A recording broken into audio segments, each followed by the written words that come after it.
students, it's our worksheet number 30 for class 6 to 8, scheduled to be done on 8th August 2020. We have a rule in our house that all the family members have to do dinner together at 8:30 pm. We eat together and discuss about how we spend whole day.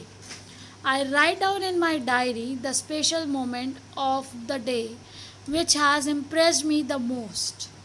यहाँ पे बेटा आपको एक बच्चे ने ये बताया है कि हम अपनी फैमिली में एक साथ रात को 8:30 बजे बैठकर खाना एक साथ खाते हैं और खाना खाते हुए हम अपनी जो भी सारे दिन की दिनचर्या थी उसकी सारी बात, आज दिन कैसे रहा, क्या हुआ, वो सब डिस्कस करते हैं और मुझे जो बातें अच्छी लगती हैं वो एक मैं डायरी में नोट डाउन कर लेती हूँ, ये बच्चे ने कहा। अब आपसे पूछा how many members are there in my family, तो देखिए इनकी फैमिली में कितने मेंबर्स हैं। बिल्कुल, yes, very good. There are 1 2 3 4 5, you can see 1 2 3 4 5, they are 5 members. So we can write down. यहाँ पे देखिए बेटा आंसर करने का तरीका क्या होता है। देयर आर हेल्पिंग वर्ब है, यहाँ आ जाएगा। देयर आर, यहाँ पे देखिए मेंबर्स कितने हैं, 5 members in my family. Now the next question is, do you think that we need house rules in our family, why? Think and answer.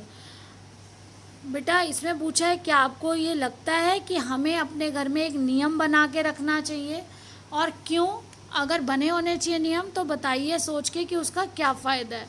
तो बेटा सबसे पहले फ़ायदा क्या होगा कि सब चीज़ें मैनेज रहेंगी, ऑर्गेनाइज रहेंगी।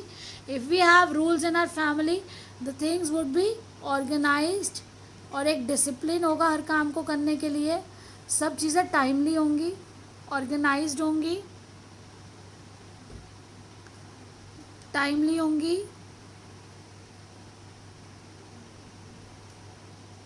और फ्रूटफुल रहेगा सब कुछ। तो आप इसमें कह सकते हैं कि और एक रूल होना ज़रूरी होता है।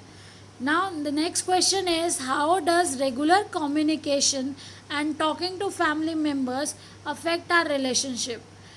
Bye talking to each other, by with the regular communication we exchange our thoughts, our feelings. बेटा हम अपने जो विचार हैं, हमारे जो अनुभव हैं, हमारे जो भाव हैं, हमने कैसा महसूस किया, वो सब जब हम एक्सचेंज करते हैं तो कई बार हम गलत भी हो सकते हैं और सही भी हो सकते हैं।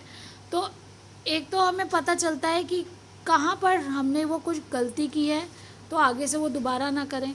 अगर हम सही थे तो हमारा आत्मविश्वास, हमारा कॉन्फिडेंस और ज़्यादा बढ़ जाता है और ये हमारे कॉन्फिडेंस बिल्डअप करने के लिए भी बहुत हेल्पफुल है। हम सिक्योर फील करते हैं जब हम अपनी फीलिंग्स को अपने पेरेंट्स के साथ, अपने एल्डर्स के साथ डिस्कस करते हैं। Now the next question is, just like I did, try writing your day's schedule, what happened and how you felt in a diary for one day. Now you can write a diary in which you can note down the feelings, the things happened in the whole day. You have to follow a format. First of all, on the left hand side, बेटा आप left hand side पे सबसे पहले ऊपर लिखेंगे date, day और कौन सा टाइम है। अगर आप वो लिखना चाहें तो वो भी लिखिए कि किस समय आपने ये डायरी लिखी। देन डियर डायरी, और उसके बाद आप अपने जो डे की सारी चीज़ें हैं जो आप नोट डाउन करना चाहते हैं, अपनी जो एक्सपीरियंसेस हैं, फीलिंग्स हैं। Then on the left hand side you can write your name और साइन इट। आप उस दिन लास्ट में अपना नाम लिखिए और या फिर साइन कर दीजिए वहाँ पर। ये डायरी का फॉर्मेट होता है जिसमें आप अपना डे शेड्यूल डेली बेसिस पे उस पर लिखेंगे तो आपकी वोकैबुलरी भी अच्छी होगी। आपके लिए आपके कुछ यादगार मोमेंट्स बन जाएंगी। जैसे हम फ़ोटो एल्बम्स बनाते हैं, कहीं जाते हैं तो फ़ोटोग्राफ्स अपनी क्लिक करके रखते हैं, ऐसे ही डायरी भी आपको उन बीते लम्हों की अच्छी यादों को संजोने में हेल्प करती है। आप उन मोमेंट्स को इकट्ठा कलेक्ट करके बाद में इंजॉय कर सकते हो। वो वन ऑफ द मीडियम होती है। दूसरा, हमें राइट और रॉन्ग की नॉलेज होती है। जब हम उन्हें उस चीज़ को जो हमने लिखा उसे क्रिटिकली एनालाइज करते हैं बाद में कभी, तो हम समझ पाते हैं कि क्या उसमें सही था और क्या उस समय में कुछ ऐसा था जो अगर हम नहीं करते तो ज़्यादा अच्छा होता। तो हम खुद अपने बिहेवियर को और ज़्यादा इम्प्रूव कर सकते हैं by writing a diary. I hope you understood. मुझे लगता है, आशा करती हूँ आपको समझ आया और आप सभी अपना काम अच्छे से कर रहे हैं। अपने बाकी फ्रेंड्स के साथ भी शेयर करिए भैया बेटा, और सब्सक्राइब करिए, बेल को प्रेस करके रखिए। बेल आइकन को अगर आप दबा के रखेंगे तो आपके पास जैसे ही वीडियो अपलोड होगी नोटिफिकेशन आएगा और आप अपना सभी काम समय पर कर सकेंगे। Thank you so much.